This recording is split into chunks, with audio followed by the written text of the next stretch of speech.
What's up, guys? Welcome back. I'm back here at Jack Hanania Chevrolet in St. Augustine, Florida. Right behind me is the 2025 Chevy Tahoe that has been refreshed both on the exterior and the interior. I've already done the RST trim level. This is the Z71. It's a little bit more off-roady. I think it's a really cool vehicle, and today I'm going to take in a full tour of it. We're going to explore it from the exterior, interior technology, and of course I'm going to take you for a test drive at the end of this video. So if you like watching videos like this, don't forget to check out the rest of my channel, hit that like and subscribe button, and now let's get back to this.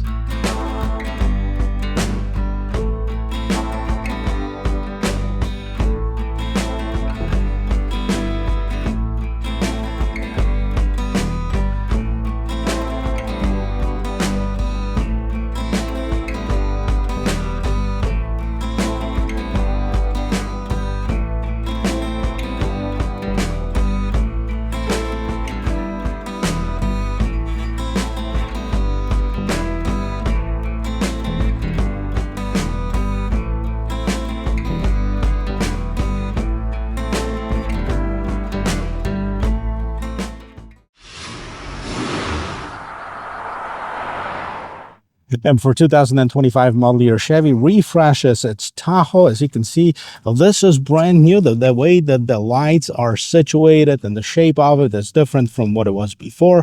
They're all LEDs, daytime running lights, turn signals, and the projector LED headlamps. Down underneath here, you also have a set of fog lamps, lots of shiny black. Right in front, we have the Chevy bow tie in the middle. Underneath which you have the front-facing camera, Z71 badge on the side. And as we scroll down, you see a little bit of a chrome casing here and the two recovery hooks. And if we go even further down, you can see that there is a set of skid plates because this vehicle is meant to be taken off-road. Well, let's pop the hood and let's see what powers it up. Here underneath the hood, you'll find a tried and true 5.3-liter V8 with 353 horsepower, 383 pound-feet of torque. It's made it to a 10-speed automatic transmission. This vehicle is four-wheel drive. The gas mileage 17 is the combined number, 15 in the city, 19 on the expressway. As you can see, the hood is held up by two hood struts, one on each side. It's got some sound insulation. We're definitely going to check out that ride quietness and quality at the end of this video. This is definitely a large SUV. I want to point out one thing. For 2025, we have this new color. I'm not sure if you're going to be able to see it. It's kind of a cloudy day. It looks gray, but it's actually a Cypress Gray color. It kind of has some green hues to it. And if you look around this vehicle, the overall shape remained the same. We have about 210 inches of length on this vehicle, 76 inches tall, so much taller than your standard midsize SUV. We have quite a bit of ground clearance. Now, one thing right here, you can see ground clearance is not all the way through because you have the frame sticking out underneath here. Now, this is a body on frame design, so this vehicle can take some beating off the road as well. And this Z71 trim, that's what it's made for, so kind of take it off the beaten path. So we have the more aggressive Goodyear Wrangler tires, 275 by 60 on 20-inch rims. I actually like the rim design, kind of the two-tone rim design. Everything around the wheel wells is the same color as the rest of the vehicle. We only have some of this black plastic cladding at the way at the bottom of it, and everything around the windows is covered in this gloss black color. Now we also have the same gloss black color at the bottom of the mirrors. That's where you'll find the side view camera, built-in turn signal, blind spot assist. You have the antenna on top, low profile roof rails.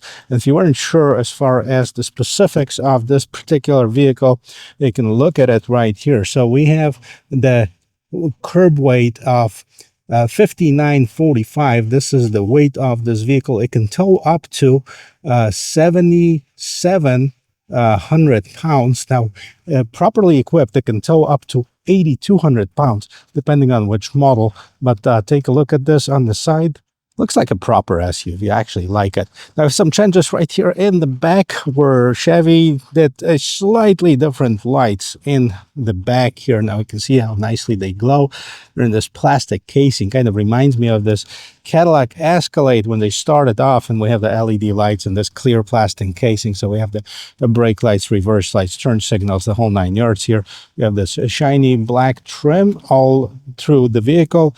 black Chevy bow tie Tahoe right underneath here. We have the rear view camera, and then up on top we have the third brake light, and we have this sporty exhaust right here. So we have dual exhaust tips on each side. We have the tow hitch underneath here.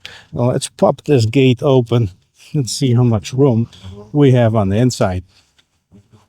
And that is very impressive because behind the third row seats, you have 25.5 cubic feet of storage. That's more than even on the largest mid-size SUV, which shouldn't be no surprise right here. Now we can fold down the seats.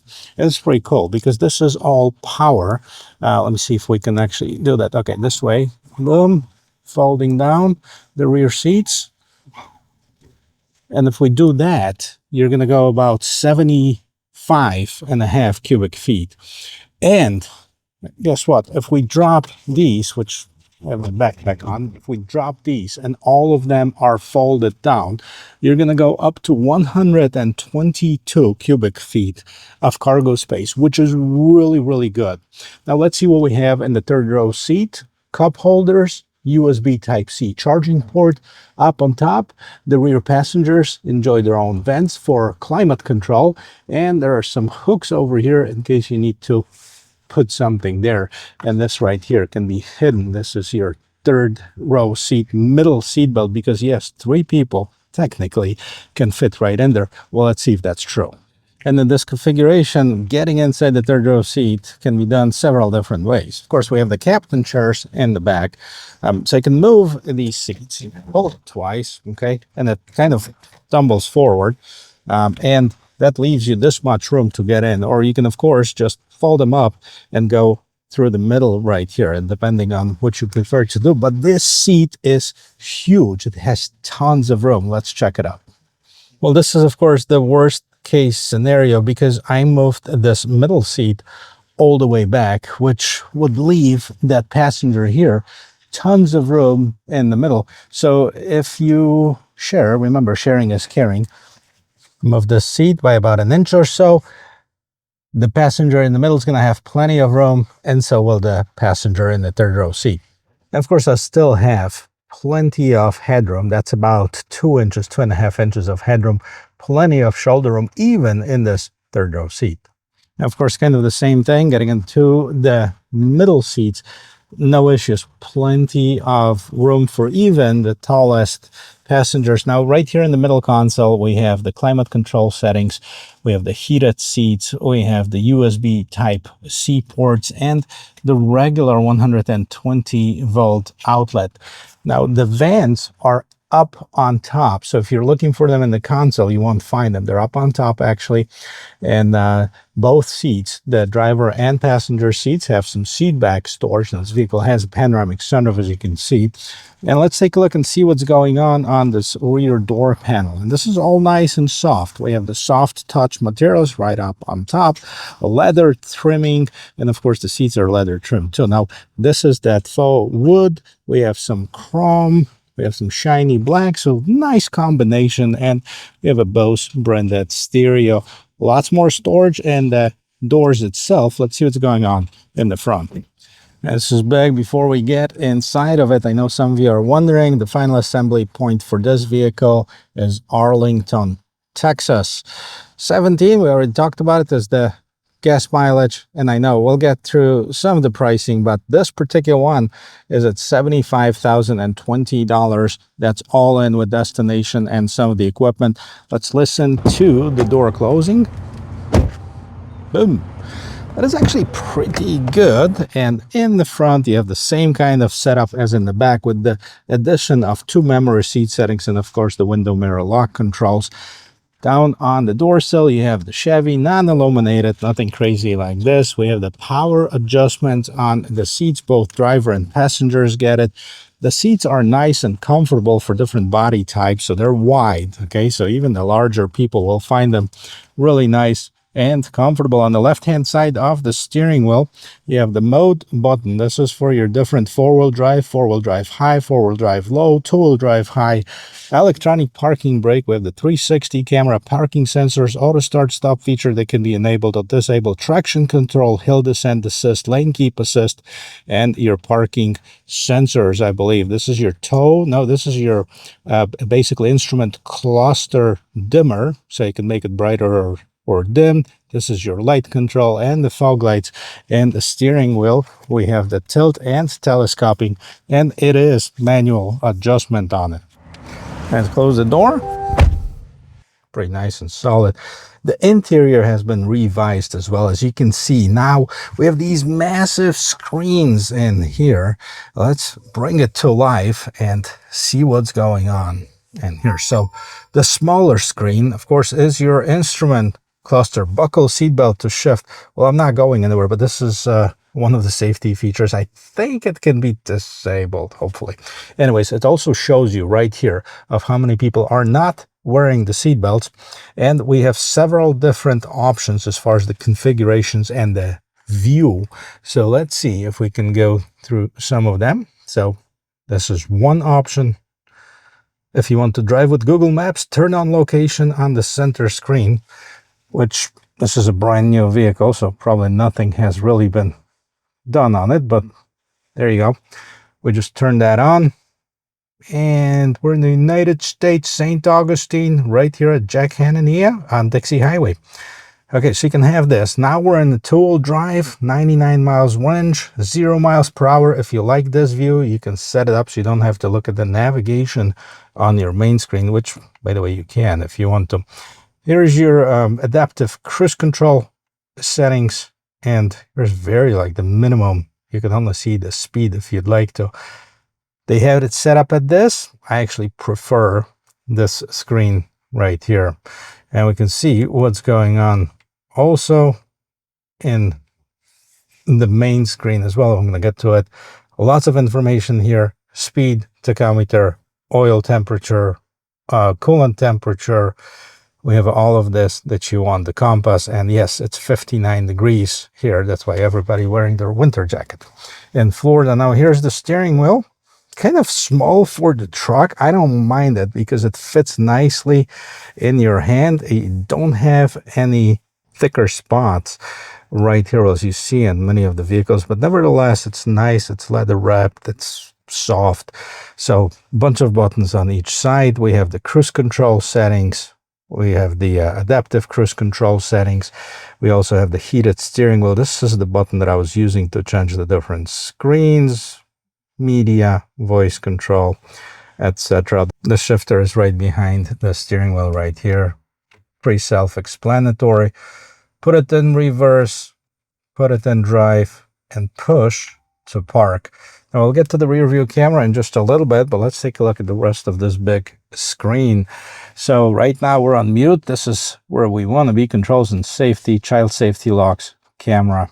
All right, well, since we have to, let's go through the camera system. Okay, not bad, not the best, not the worst. Kind of wish there was a little bit bigger. So you have the rear view camera and the front view camera. You can also look at the side view camera. Kind of grainy, to be honest with you. Wish I was a little bit better in the overhead. And if you are towing something, you have the hitch camera as well. So different settings for your camera system. Not bad. Auto park assist. How would you like to exit? So yes, you can set it up and let the vehicle park itself. Now, you know what? I'm not exiting, but I do want to park. And let's see if this vehicle is going to do it. I know my other one didn't really want to do it, but I want to park like this. So I'm going to start moving this vehicle towards the parking space, which hopefully it's going to be able to figure it out. Let's see.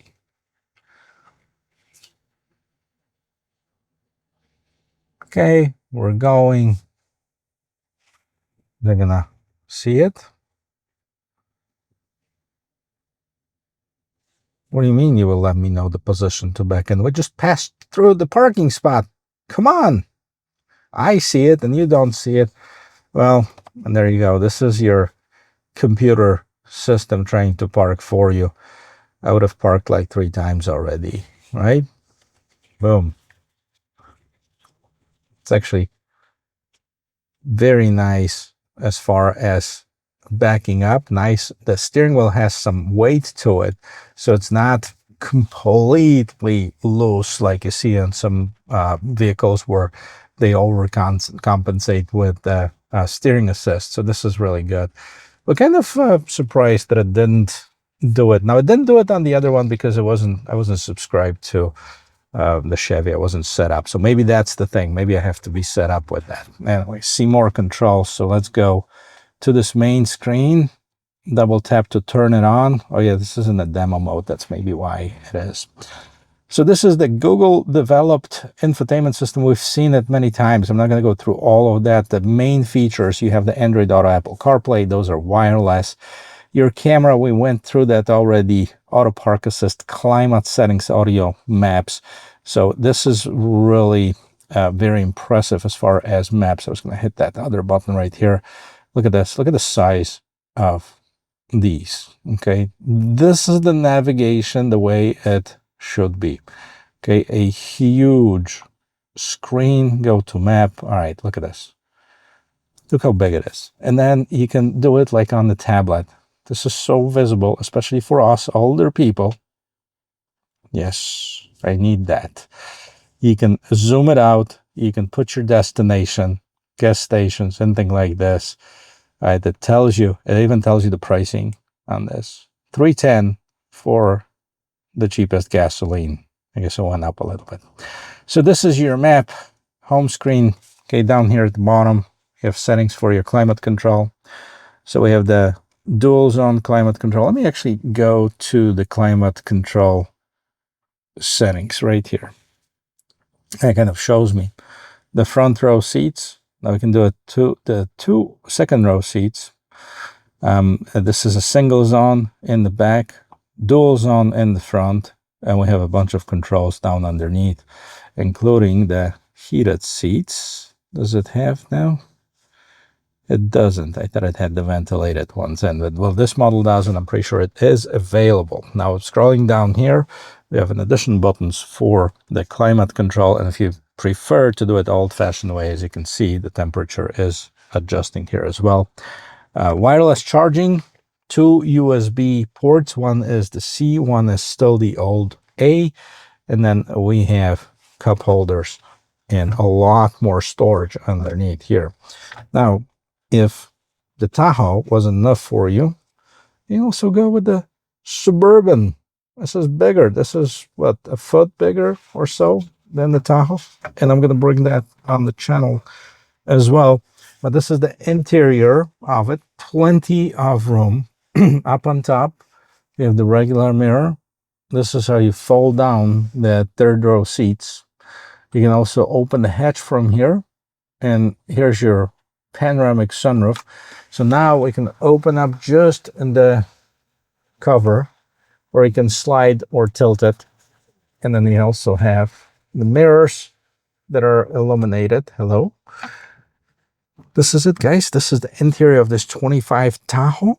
Much nicer than the previous one. Now, this one doesn't have a head-up display. I think you have to go with like a high country, or maybe it is available as a standalone option. But let's talk about pricing and take it for a spin.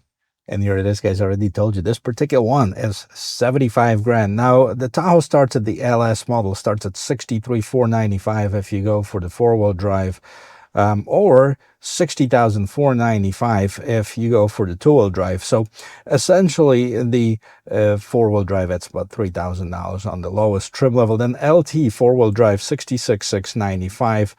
Z71, 70,495.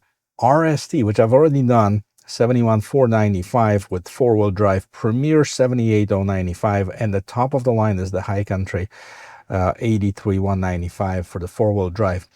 Also important to know, when you go to the configurator on the Chevy's website, that also allows you to change the engines, because there are 3 different engine choices available, not on all the trim levels, but on this Z71, we can choose the 5.3 V8, which is standard, 3-liter Duramax turbo diesel engine.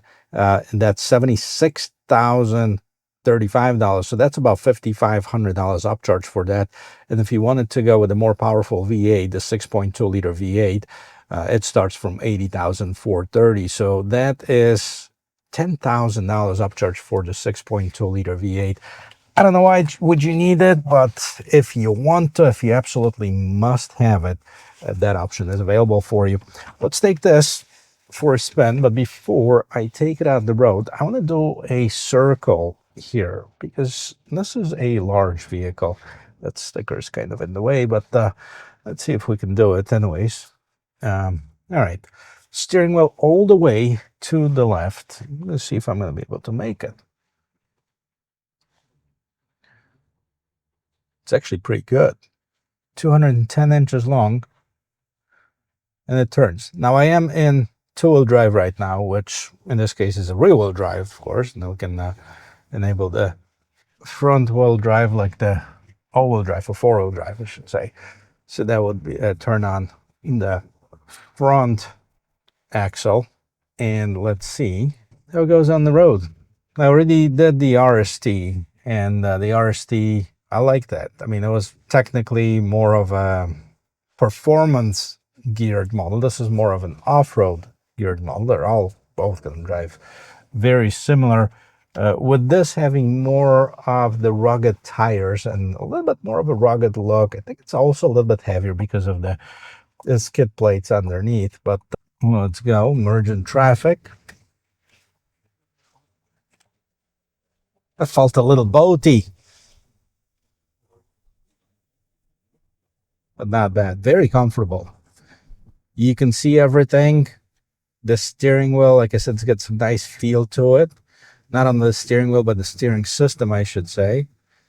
And we sit up really nice and high. You can see everything. Large mirrors. Yeah, this sticker is really driving me crazy. I think they should put it in the front windshield, but that's not up to me. The rear view mirror, kind of wish that we had that rear view camera. Being spoiled, but you can live without it. Overall, I think it's a great SUV. Of course, you know, if that wasn't luxurious enough for you, can also opt in for the High Country, which is the most luxurious model out of the Tahoe. That wasn't enough. And there are also GMCs and Cadillacs that have, we have the Yukon and the GMC, and then of course the Escalade as far as the Cadillac is concerned. Go 180, and let's go with throttle. Yeah, naturally aspirated, so you can hear the engine. It's a different power delivery, a lot more linear than on the turbocharged engines, but once you step on it, you can definitely go, so that there's no issues as far as power merging in traffic or anything like this. You know, this is a family SUV, and I know most of us who review cars, we are kind of biased looking into it like, hey, it has to have all the power in the world. It has to be the fastest and greatest, which, you know, I have to tell myself, what are people are going to be using this for? This is a family hauler. This is a big bus, four-wheel drive that people are going to use to carry their family around. Is it really necessary to be super fast? No, but it would be nice. However, this one has substantial power for everyday driving, for all that you need. So if you are looking for a large SUV, definitely check out the Tahoe. I like the design. I like the interior. The exterior has always been very classic on the Tahoe. And thank you very much for watching, guys. I hope this video was helpful, and I hope you learned one or two things about this brand new 2025 Tahoe. And if you did, don't forget to check out the rest of my channel. Hit the like and subscribe button. I'll see you in my next video. Cheers.